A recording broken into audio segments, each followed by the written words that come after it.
지난주에 이어서 창세기 오늘 10장 21절부터 32절까지입니다. 네, 창세기 10장 21절에서 32절까지 같이 봉독하겠습니다. 셈은 에벨 온 자손의 조상이요 야벳의 형이라.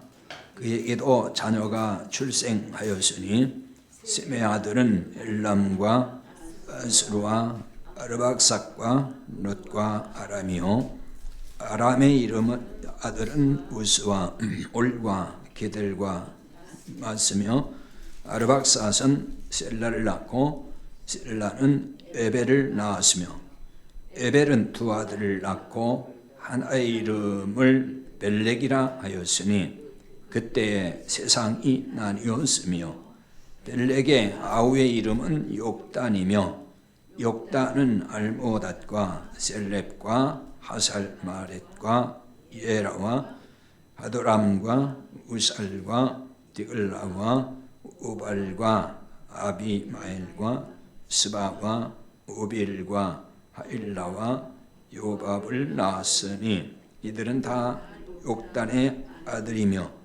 그들이 거주하는 곳은 메사에서부터 스발로 가는 길의 동쪽 산이었더라. 이들은 셈의 자손이니 그 족속과 언어와 지방과 나라대로였더라. 이들은 그 백성들의 족보에 따르면 노아 자손의 족속들이요 홍수 의 아들에게서 그 땅의 백성들이 나뉘었더라. 아멘. 10장에 보면은 이제 여러 나라들이 나오고 그리고 그 후예들이 세운 나라들이 어느 날 다 이제 역사 속에서 사라졌던 걸 볼 수 있습니다. 인류 역사에 보면은 수많은 나라들이 세워졌는데 또 그 나라들이 또 다 사라졌어요. 그리고 또 다른 나라가 세워지고 또 많은 강대국들이 또 있었지만은 역시 다 무너졌습니다. 주님이 오실 때까지 이 세상 나라들은 이처럼 세워졌다가 사라지기를 반복할 것입니다. 이 세상에 그러니까 영원한 나라는 없다 그런 얘기예요. 이 세상에 있는 나라는 영원하지 않다. 언젠가는 다 무너지고 또 다시 세워지고 이렇게 된다는 거죠. 아무리 지금 세상에서 강대한 나라라고 해도 그 나라도 영원하지는 않습니다. 미국이 지금은 세계 최강의 나라라고 하지만은 그런 그 나라가 영원할까? 결코 영원하지 않죠. 역사가 그것을 우리에게 보여주고 있고 증명하고 있습니다. 셈의 후손에 의해 세워진 나라만이 영원하다는 것입니다. 그럼 셈의 후손에 의해 세워진 나라라는 것은 우리가 보는 육안으로 보는 이 세상 나라가 아니고 그리스도를 통해서 세워지는 하나님의 나라, 그 나라를 말하는 거예요. 또는 그리스도의 몸인 교회를 통해 세워지는 하나님의 나라라고 볼 수가 있습니다. 이 하나님의 나라만이 영원한 거죠. 이제 셈의 후손이 지금 이야기 나오는데 그리스도도 셈의 후손으로 오시는 거예요. 그래서 그 나라가 영원하다 이렇게 말하는 겁니다. 오늘 21절부터 이제 셈의 족보가 나오잖아요. 그런데 셈은 에벨 온 자손의 조상이라 이렇게 나와 있습니다. 셈은 에벨 온 자손의 조상이요 이렇게 시작을 해요. 에벨이란 사람이 갑자기 등장을 합니다. 24절부터도 보면은 에벨이 나오는데 24절에 보면 아르박삭은 셀라를 낳고 셀라는 에벨을 낳았으며 이렇게 나와 있어요. 그런데 24절에서 에벨이 이렇게 나오는데 그 등장시키기 전에 에벨이 나오기 전에 셈의 후손이 일단 22절, 23절에 나오죠. 셈의 후손이 여러 나옵니다. 여기 보면 엘람, 아스로, 아르박삿, 룻, 아람 이렇게 나오는데 다른 사람은 그냥 이름만 말하는데 에벨을 셈 후손 앞에 놓고 소개하고 있다는 거죠. 그 후대 사람인데, 그래서 셈은 에벨 온 자손의 조상이요. 에벨이 먼저 나오고 있고 그 뒤에 또 셈의 후손이 나오고 있어요. 좀 특이하게 지금 에벨이 등장하고 있다 그 얘기입니다. 지금 이건 뭘 말해주는 거냐면은 뭔가 지금 에벨에게 집중하게 만든다는 거죠. 에벨이라는 사람을 툭 튀어나오게 해서 이 에벨이라는 사람이 뭔가 중요한 사람이다, 또 중요한 의미를 담고 있다는 것을 우리에게 이렇게 보여준다는 거예요. 그걸 계시하고 있다는 것입니다. 그럼 여기서 에벨을 이렇게 부각시키는 이유가 뭐겠습니까? 에벨은 셈의 3대 후손이에요.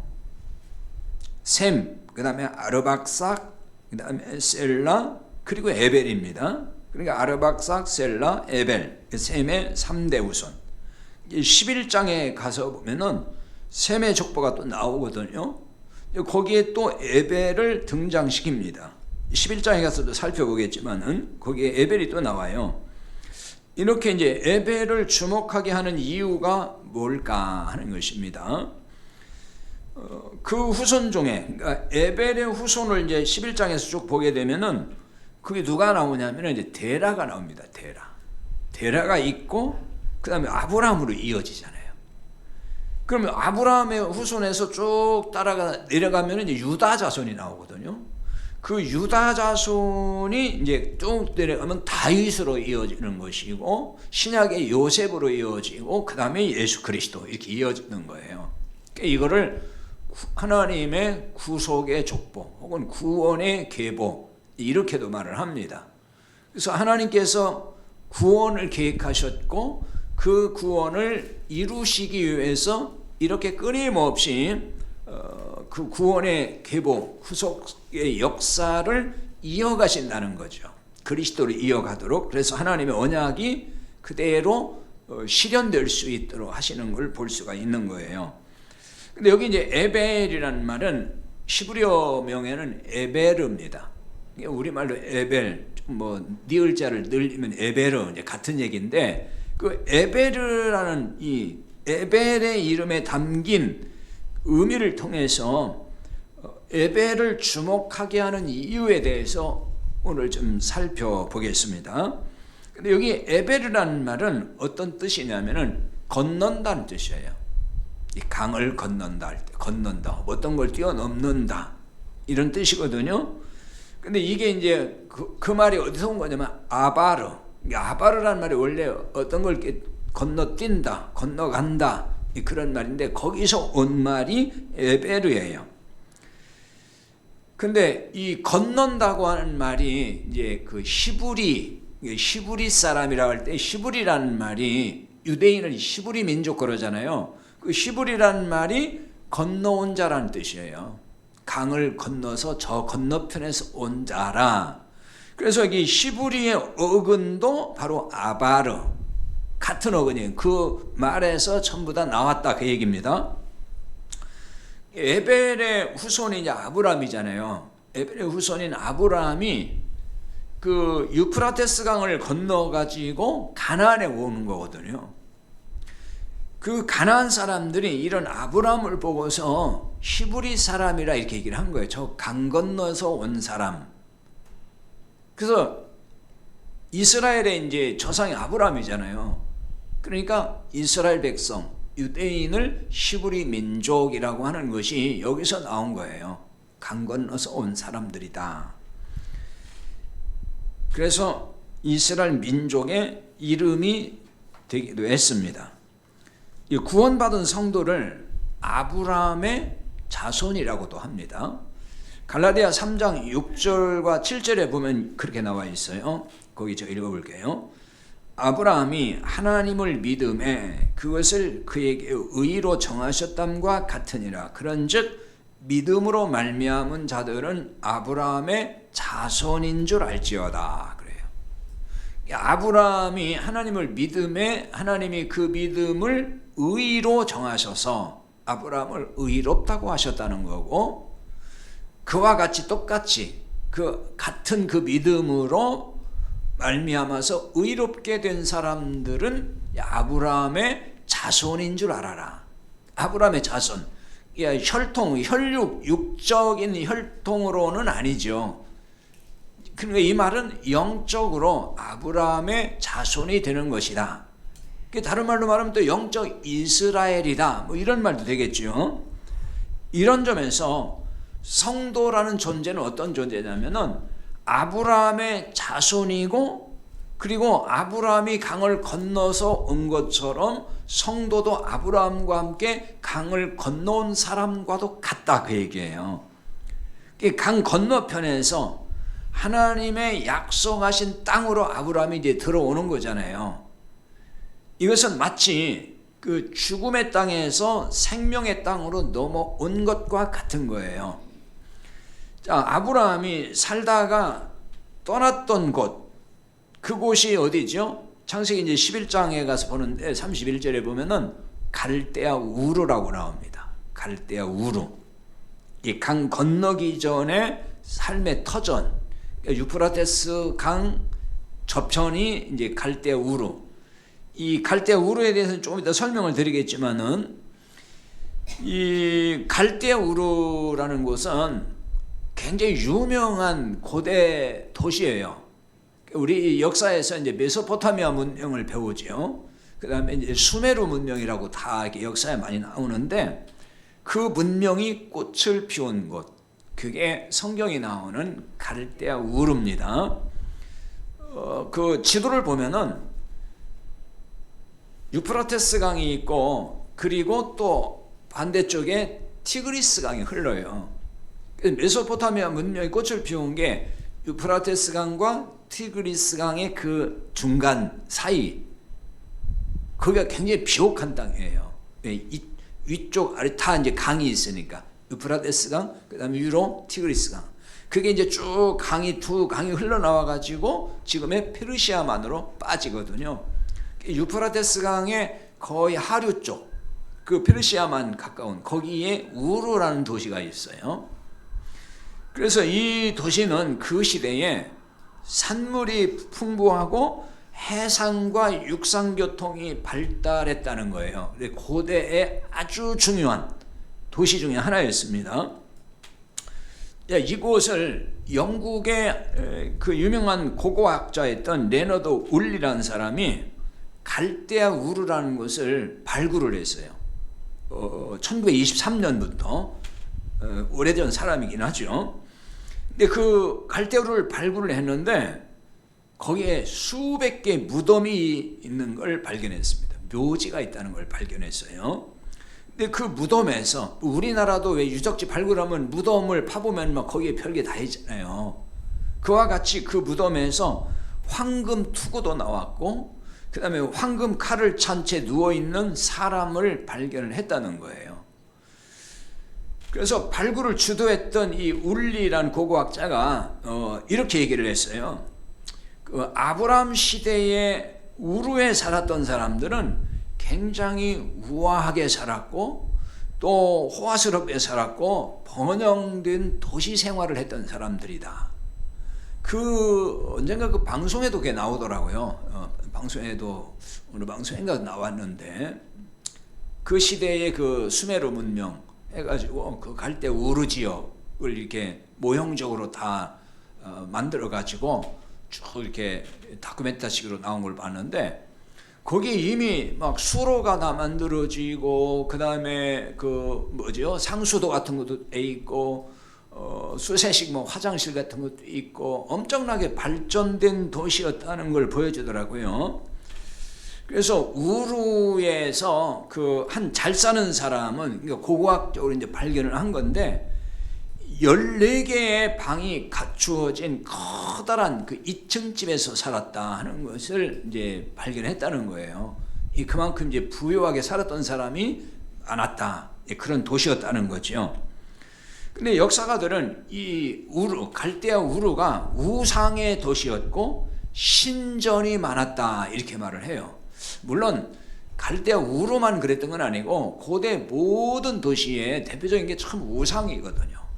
어느 도시나 우상이 많고 신전이 많아요. 특히 이제 갈대아 우르에 이걸 보여주는 그 유적들이 지금도 많이 있어요. 지금도 있는데 그것이 뭐냐면은 지구라트라고 하는 탑입니다.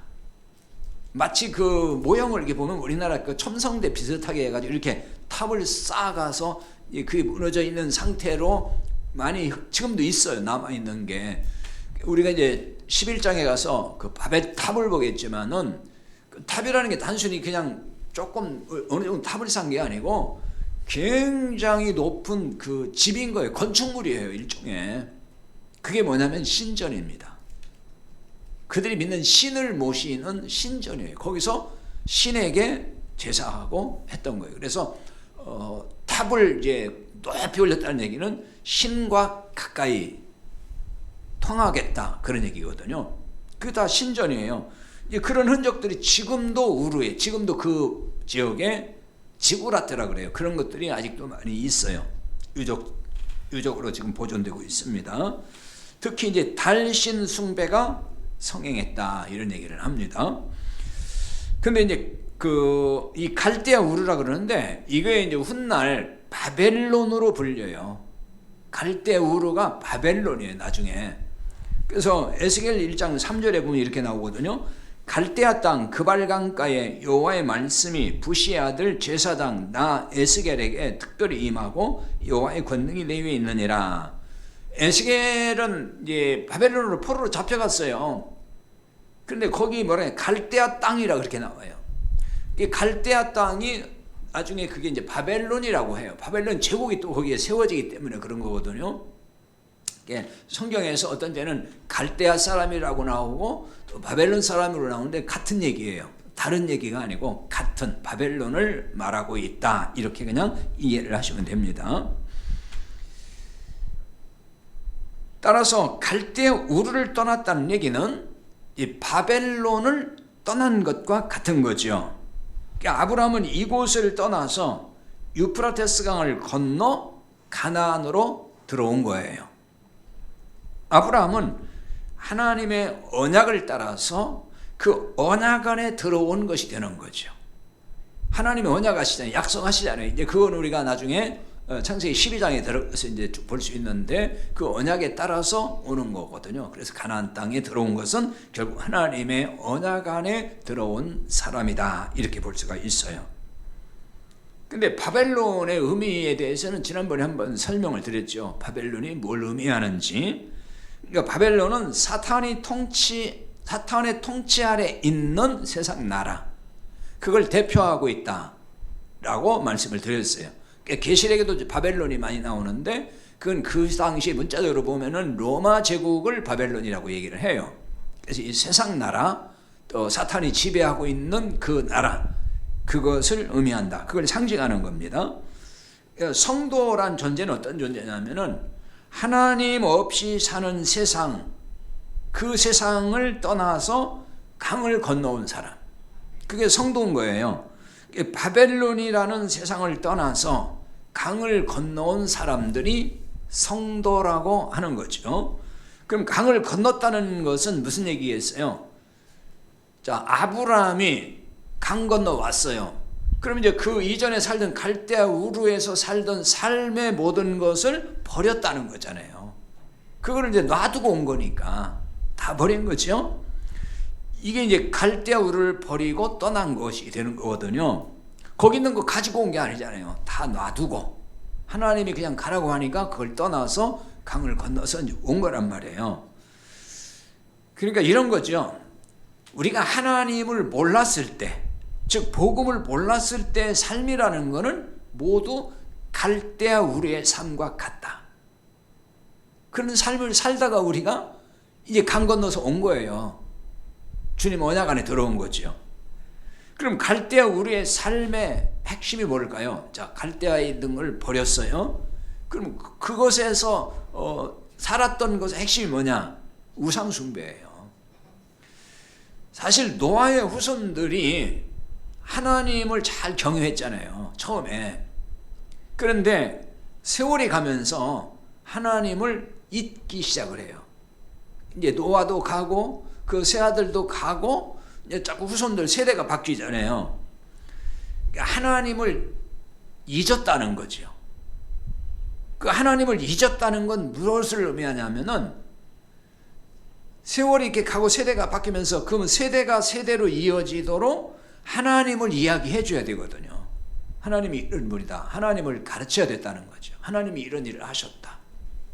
근데 하나님을 경외하는 신앙 교육을 제대로 했어야 되는데 그 일을 제대로 못했다는 것이 되는 거예요. 그러니까 가면서 그 후손들은 잊어버리기 시작을 했다는 거죠. 세월이 흐르고 세대가 바뀌면서 하나님을 후손에게 가르치지 아니했다 하는 것을 알 수가 있습니다. 아마도 그랬을지도 몰라요. 왜냐, 이 세상을 계속 개척하는 시대잖아요. 그 시대가 홍수 이후의 시대, 계속 뭔가를 이제 세워가잖아요. 만들고 세우고 다 새로 시작하는 세상이니까. 그리고 그러면서 번영을 또 추구하잖아요. 그러니까 하나님이 삶의 우선순위에서 자꾸 밀리기 시작한다는 거예요. 이 우리 사람들의 특징이잖아요. 살다 보면 우리도 뭔가 어떤 일에 막 쫓기다시피 바쁘고 막 일에 지치고 힘들고 그러면 어떻게 해요? 어느 순간에 하나님이 자꾸 우선순위 밀리기 시작할 때가 있어요.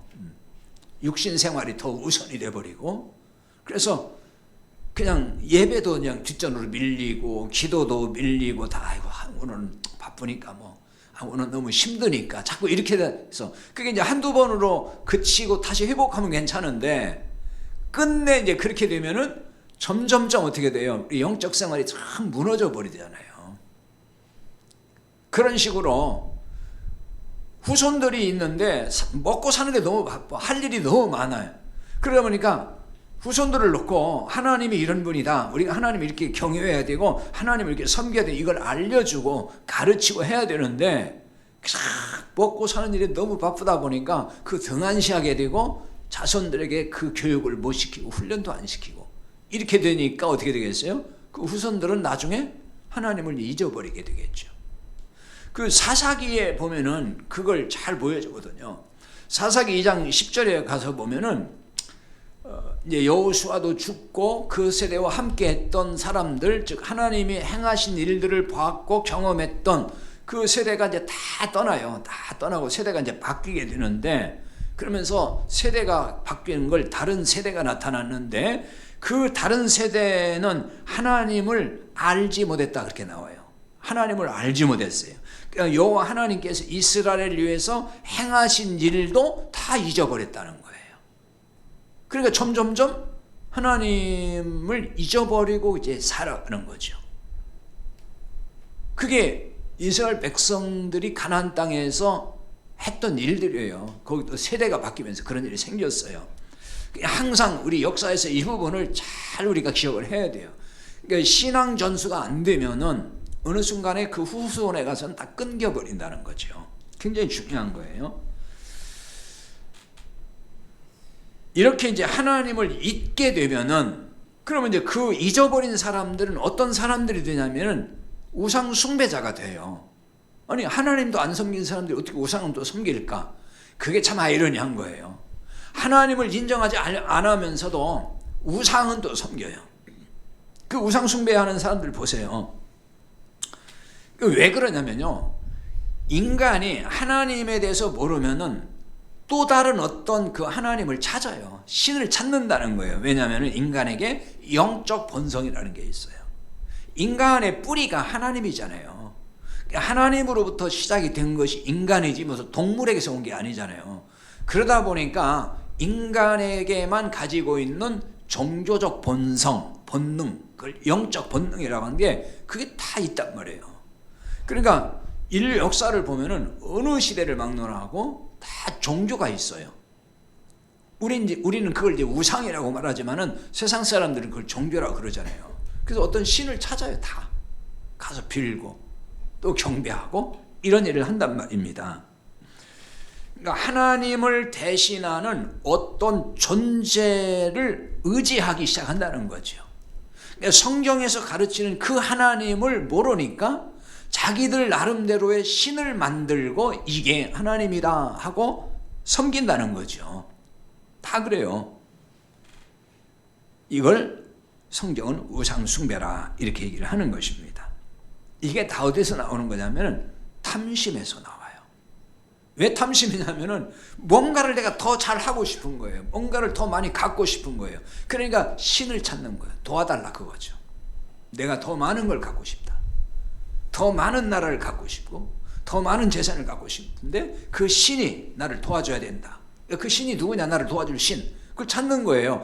그래서 골로새서 3장 5절에는 탐심이 우상숭배라고 그렇게 말을 하는 거예요.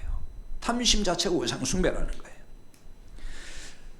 에벨의 이름에 담긴 뜻을 통해서 지금 아브라함이 이제 강 건넜다는 이야기를 미리 좀 살펴봤는데요.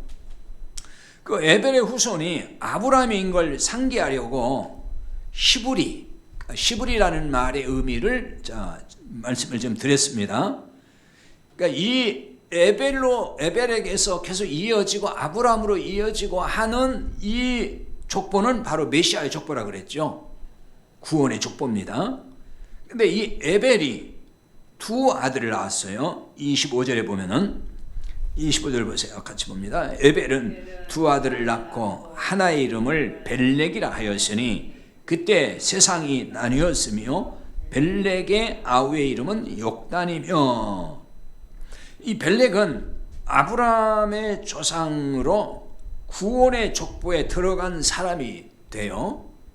근데 욕단은 이 족보에 들어가지 못한 사람입니다.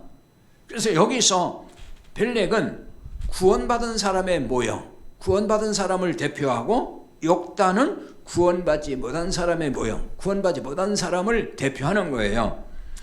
그런데 여기 이제 특이한 게 있어요. 그때에 세상이 나뉘었으며 이렇게 나와요. 세상이 나뉘어졌대요. 여기 나누었다는 얘기는 이제 분열됐다는 얘기거든요. 혹은 쪼개졌다, 뭐 그런 뜻이에요. 쪼개졌다, 분열됐다. 그래서 여기에 세상이 나누어졌다, 쪼개졌다는 것에 대해서 뭐 몇 가지 해석이 있어요. 크게 두 가지 해석을 하는데, 하나는 이때에 그 지각 변동이 생겼다는 거예요. 지각 변동이. 그래서 이 지구가 원래는 이렇게 다 이렇게 붙어 있었는데 그때 이렇게 쪼개져 가지고 나뉘어졌다, 이렇게 해석한 사람이 있어요. 그러니까 그 예를 드는 게 뭐냐면은 되게 재미있는 해석인데, 아프리카 대륙하고 남미 대륙 보면은 갖다 이렇게 붙여놓으면 비슷하게 맞아요. 세계 지도를 한번 보시라고요. 아프리카 대륙 이렇게 돼 있고 남미 대륙도 이렇게 돼 있어요. 그래서 그걸 이렇게 갖다가 붙인다고 생각하면은 짝이 맞는 것 같은 그 모양을 하고 있거든요. 그러니까 원래 이게 붙어 있었는데 그때 어떤 그 지각 변동이 생겨가지고 지구가 그렇게 해서 대륙으로 이렇게 나뉘어졌다, 그렇게 설명하는 사람도 있어요. 되게 재미있는 설명이고, 또 어떻게 들어보면은 그럴 수도 있겠다는 생각은 들어요. 그런데 이제 과연 성경이 그런 얘기를 굳이 하려고 할까, 이런 생각이 드는 거예요. 그 다음에 하나는, 이거는 지금 그 바벨탑 사건으로 해서 인류가 그때에 분산됐다는 것을 말해준다. 그래서 이제 지난번에 언어가 나뉘어졌다 그랬잖아요. 그러니까 10장에서 나뉘어졌다 그랬는데 11장에서는 하나였다고 나오니까, 이게 순서적으로 보면은 11장이 먼저고 10장이 뒤에 있는 역사적 순서로 보면 그게 맞다 하는 것을 지난주에 말씀을 드렸어요. 이제 그렇게 보면은 바벨탑 사건으로 볼 수도 있겠죠. 그래서 언어 때문에 사람들이 나뉘어지기 시작했다, 이렇게 이제 볼 수 있습니다. 하지만 저는 그렇게 안 보고, 하나님은 이 이야기를 통해서 뭔가 여기에 영적인 비밀을 우리에게 보여주고 있다, 그렇게 보는 거예요. 그것이 뭐냐면은 빛과 어둠이 하나 될 수 없다는 것, 분리됨, 그거를 보여준다는 거죠. 즉 복음과 거짓 복음, 지금 영적인 것, 육적인 것, 이것이 하나 될 수 없고 이게 분리될 수밖에 없다. 영적 세계의 분리를 여기에 담아서 우리에게 가르치고 있다는 걸 볼 수 있다는 거죠. 그래서 고린도후서 6장 14절에서 17절을 가지고 한번 이 부분 연결해서 생각을 해보겠습니다. 고린도후서 6장 14절 17절 빨리 찾을 수 있으면 찾아보시고요. 그렇지 않으면 그냥 제가 읽어볼게요.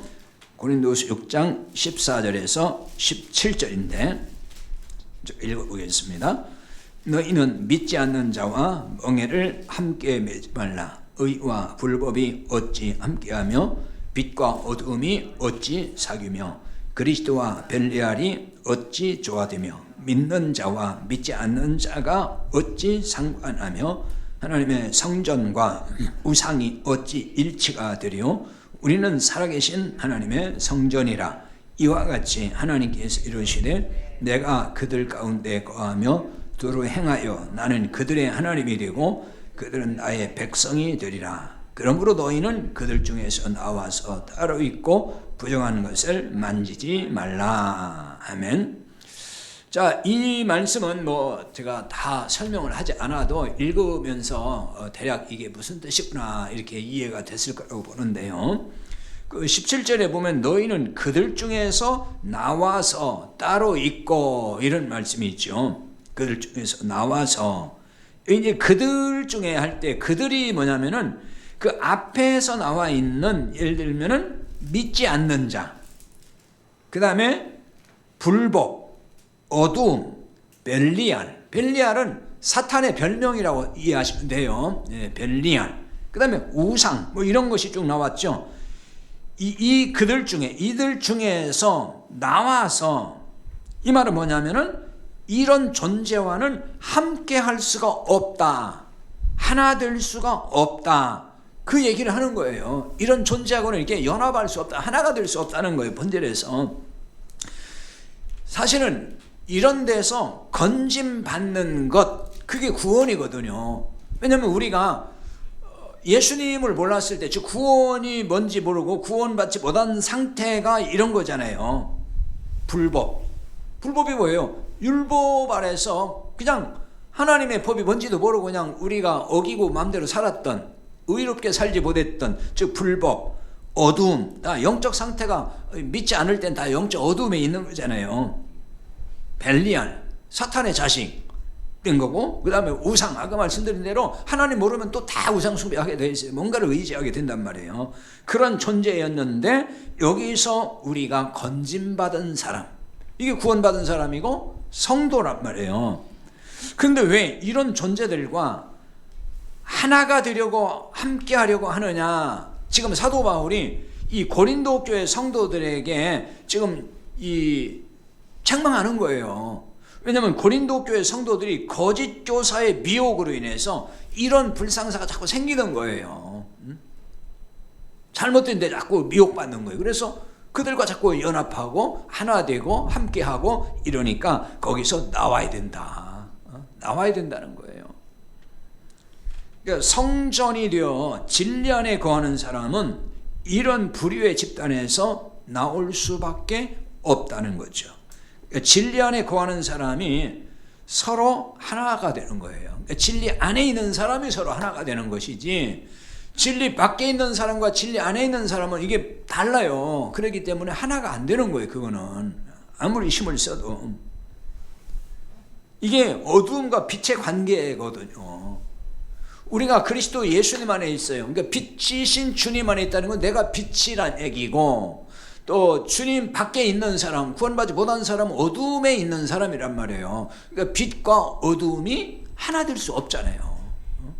그냥 하나 될 수가 없어요. 그거는. 그래서 이 사람의 분리가 일어난다 하는 거는 이상한 일이 아니라는 거예요. 역사 속에서 이런 분리가 자꾸 생기는 건 그게 이상하지 않다는 거예요. 그래서 32절에도, 오늘 보면 32절에도 이들은 그 백성들의 족보에 따르면 노아 자손의 족속들이 홍수 후에 이들에게서 그 땅의 백성들이 나뉘었더라. 그 땅의 백성들이 나뉘었어요. 또 자꾸 나뉘어져. 이게 문자대로 보면은 뭐 물리적인 분리죠. 그러니까 민족으로 나뉘어지고 국가가 생겨서 자꾸 분리되고 나뉘어지는 거, 그게 이제 물리적인 어떤 분리예요. 하지만 이게 크게 보면은 보이지 않는 영적 분열, 그거를 의미한다고 볼 수 있는 거예요.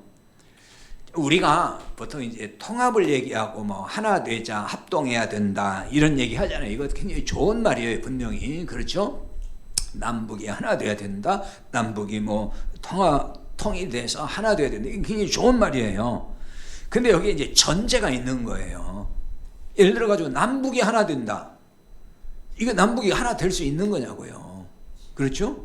체제가 다른데 이건 다른 거예요. 하나 될 수가 없어요. 아무리 뭐 어떤 걸 가지고도.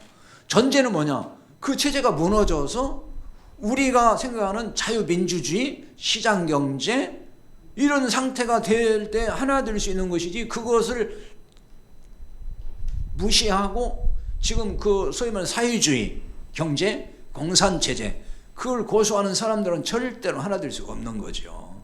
그와 같은 거예요.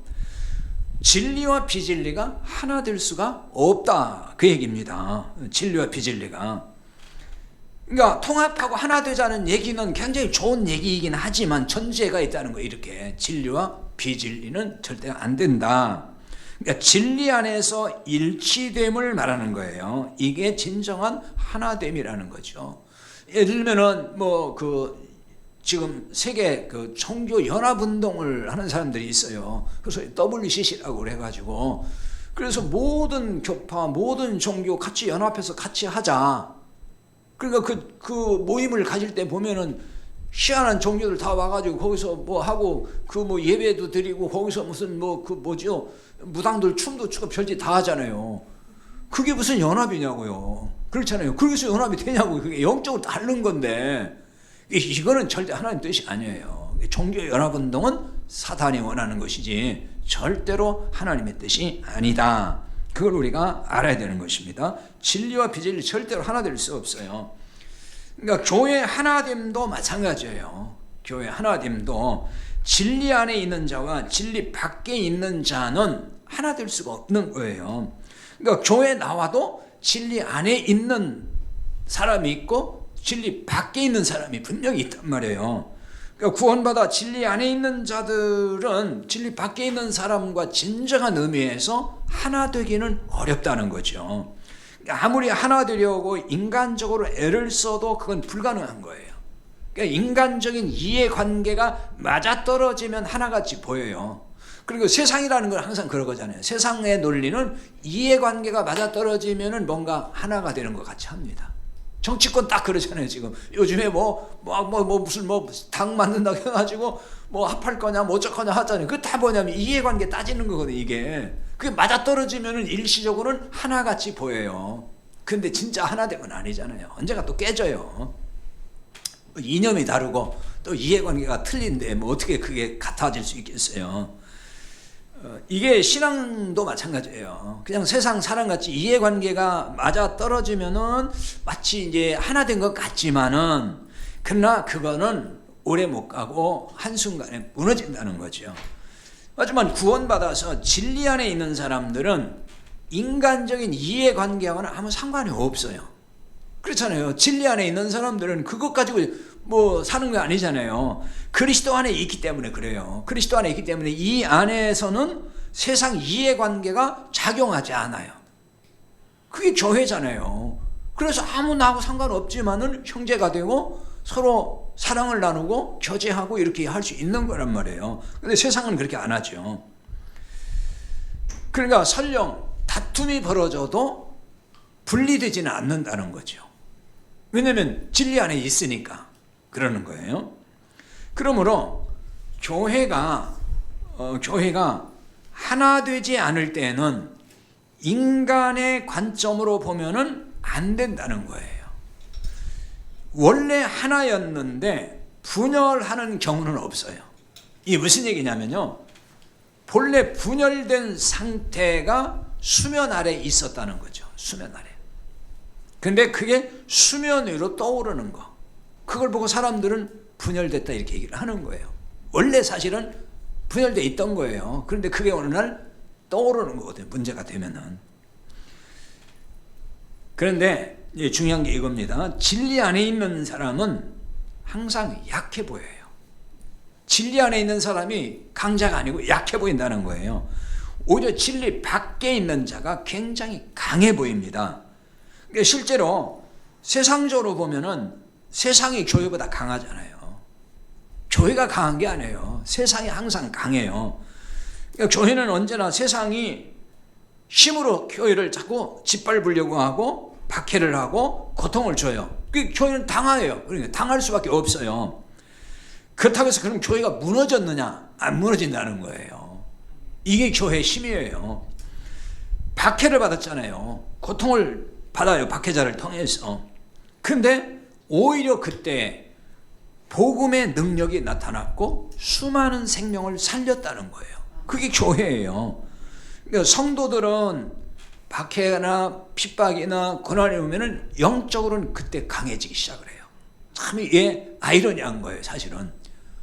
환경이 좋아지면 약해지고 오히려 나빠지면 강해져요. 성도들은 그래요.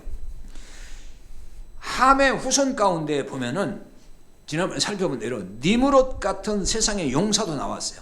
대단한 인물이 나왔죠. 그래서 그로 인해서 바벨론 제국의 기틀이 막 세워진다 그랬잖아요.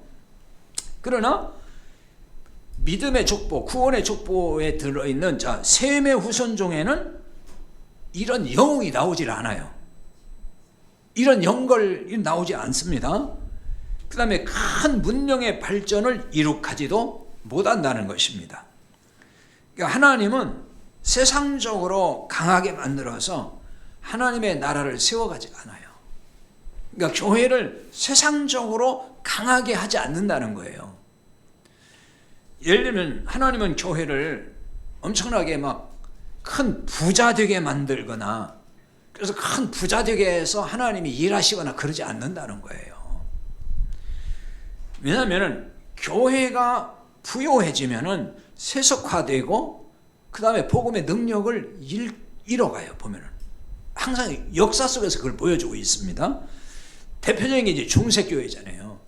이 중세교회가 부패하게 됐는데 중세교회가 부패가 된 게 먹고 살기 힘들어서 그런 게 아니에요. 가난해져서 그런 게 아니에요. 권력이 없어서 그런 게 아니에요. 중세교회는 권력을 잡았어요. 세상 권력까지 다 잡았어요. 그 한때는 교황이 세상의 왕들을 전부 임명했잖아요. 교황이 세우고 싶은 사람 황제를 세우는 거예요. 권력을 그냥 휘둘러요. 세상 권력을. 그 다음에 그 권력이 있다 보니까 중세교회가 굉장히 돈이 많아졌습니다. 땅이 많아지고 그 땅을 통해서 돈벌이를 굉장히 많이 했어요. 부유해지기 시작을 한 거예요. 그러면서 결국은 권력과 돈이 있다 보니까 교회가 부패하게 되고 완전히 썩어버린 이런 역사를 보여주고 있다는 거예요. 사실 어떤 점에서 지금 한국교회가 중세교회에 부패한 그 모습을 많이 답습하고 있다는 거예요. 정말 잘못된 법 너무 많잖아요. 지금 또 세상 권력과 야합하는 그 목회자나 그 교회도 많아요. 보면은 그 정치인들하고 자꾸 야합해가지고 뭐 자꾸 하려고 하잖아요. 그게 정말 잘못된 거예요. 그 다음에 돈의 힘을 이용하고 있거나 그건 하나님이 원하시는 게 아니에요. 절대로. 하나님은 어느 시대나 돈 많고 권력 가진 힘 있는 자들을 통해 일하신 게 아닙니다. 가진 것 없고 약하고 힘없는 자들을 통해서 하나님이 일을 하셔요. 비로소 많이 가진 자가 있고 힘이 있다 할지라도 하나님께서는 그런 사람이 그걸 다 내려놓게 될 때 내려놓게 하셔요. 그래서 자신이 힘 없는 자라고 생각할 때 그럴 때 하나님이 그를 통해 일을 하는 것이지 내가 힘이 있어 이런 사람은 절대 하나님 쓰시지 않습니다. 그래서 다 내려놓을 때 하나님이 그를 통해 일하시고 그런 교회를 통해서 역사하신다 하는 사실을 깨닫고 우리 공동체가 이렇게 하나님 보시기에 아름다운 공동체가 되기를 바랍니다. 342장 찬송하고 마치겠습니다.